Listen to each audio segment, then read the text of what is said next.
afternoon. Today we will be discussing the abolitionist hero Frederick Douglass. To start off, we will give a plot summary of his autobiography, The Life of Douglass. Take it away, Catherine. You were there the longest. Thank you, Lauren. Frederick Douglass was born between 1817 or 1818, but he is unsure of the exact date. Douglass was separated from his mother soon after birth and worked on his suspected father's plantation, with hundreds of slaves being overworked. As a child, he worked in the household until the age of 7, when he was given to Hugh Auld, who lived in Baltimore. Sophia Auld, Hugh's wife, was very kind to Douglass at first, but became harsher towards him as her as her husband ordered. He began to teach himself and eventually became aware of how bad slavery was and the idea of abolitionism and anti-slavery movement.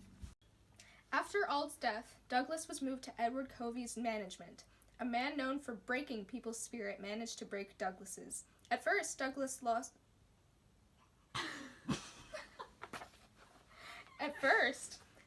loses interest in freedom, but shapes up after a while and manages to fight back and never is touched by Covey again. Being only a year with Covey, he is soon moved to a new slave owner named William Freeland for 2 years. Because Freeland is not as harsh, and Douglass begins to educate some slaves, the slaves get backlash from that, but continue to get education from him nonetheless. He forms a plan to escape, but one of his fellows betrays him, snitches, and Douglass and his slave friends went to jail. After that minor bump in the road, he gets sent back to Baltimore to work in the trade industry. There he faces strained race relations between blacks and whites. After saving up money from that job, he escapes to New York. Fun fact, this entire time his name was actually Bailey, not Douglass, but to protect himself, he changed it. After his flee, he marries a woman named Anna Murray, and they both move to Massachusetts. There, he becomes involved with the abolitionist movement. Awesome. Next for our lineup, we will be talking about the victimization of female slaves. Throughout the book, Douglass rarely talks about women, but when he does, they're associated with suffering. He has made a few points on describing scenes such as female slaves being beaten or abused. He reminds us that rape is also an ongoing thing. In Chapter 6 of his autobiography, he describes the abuse of his neighboring female slaves, Henrietta and Mary. He says, "The head, neck, and shoulders of Mary were literally cut into pieces.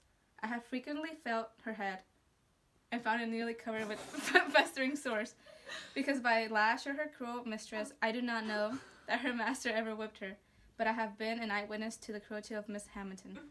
This quote shows how violent slaveholders were towards women. The next topic of discussion is going to be the effects of slaveholding. Slaveholding was damaging to both the slaves themselves and the slave owners. Because the slave owners owned people they could do anything with, they were tempted to do anything with them, which would negatively reflect on their morals and family bonds. Children, through rape, would create tensions between slaveholder and his wife and create unity issues with the slaveholder's family. In the quote, the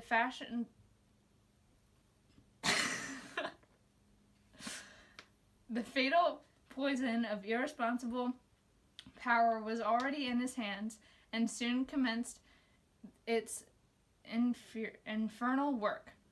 This quote is talking about Sophia Auld, Hugh Auld's wife, and how she used to be a sympathetic person, but due to the effects of slavery on her family and recognizing her power to enslave a black man, it caused her to transform into a, quote, evil slave owner. How terrible this truly is.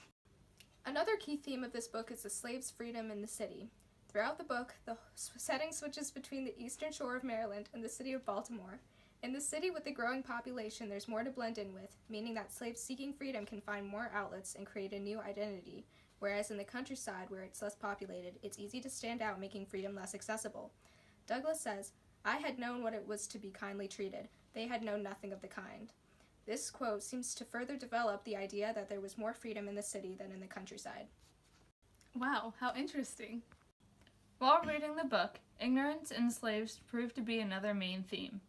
Slave owners like to withhold as much information and knowledge from slaves as possible to keep them in the dark of what they're able to become and how to free themselves and keep themselves as little like people as possible. Douglass writes, quote, "I have found that to make a contented slave, it is necessary to make a thoughtless one.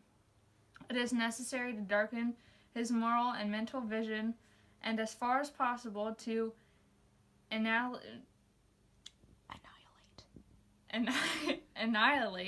the power of reason. He must be able to detect no inconsistencies in slavery. He must be made to feel that slavery is right, and he can be brought to that only when he ceases to be a man." This quote shows that by keeping the slaves illiterate and dumb and starting from an early age, it will help maintain the slaveholders' control. Enlightening. Our last topic of discussion goes along with the previous one, being that knowledge leads to freedom. Slaves must seek knowledge and education to pursue freedom. Before this idea, in Douglass's earlier years, he was taught how to read and write by Hugh's wife, but then she was forbidden to teach him any more with fear of him gaining power. Douglass later on learns the reason for his lack of education is to keep him from learning the ways of freedom. By starting his own self-education, he is later to free himself later on.